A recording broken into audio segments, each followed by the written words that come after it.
A heartfelt greeting to all CNHS alumni. The two-day celebration of the 60th CNHS Foundation Day was a great success. It was hugely overwhelming. It was amazing.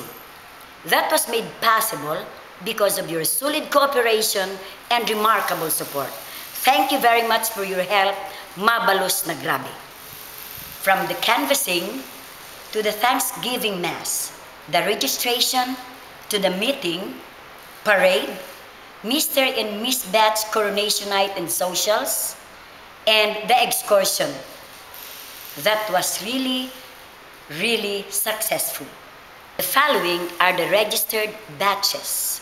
Batch 1997, Batch 90, Batch 2008, Batch 1987, Batch 1983, Batch 1989, Batch 1999, Batch 1988, Batch 1982, Batch 1975, Batch 1968, Batch 1985, Batch 1979, Batch 1965, Batch 1969, Batch 2009, Batch 2002, Batch 1981, Batch 1978, Batch 1991, Batch 1994, Batch 2000, Batch 1961, Batch 1957, Batch 1980, Batch 2005, Batch 2003, Batch 1973, Batch 1974, Batch 1992, Batch 1971,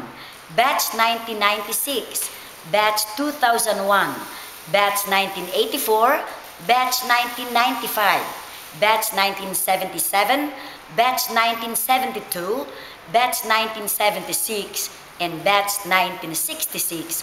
All of them are 39 batches. The following are the batches with donation.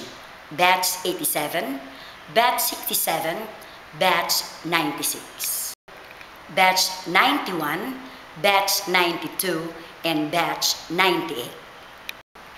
There are only 6 batches who donated. The following are the batches who joined the search for Mr. and Miss Batch 60th CNHS Foundation Day. Are Batch 1985, 1976, Batch 1975, 1968, and 1977, and 1980.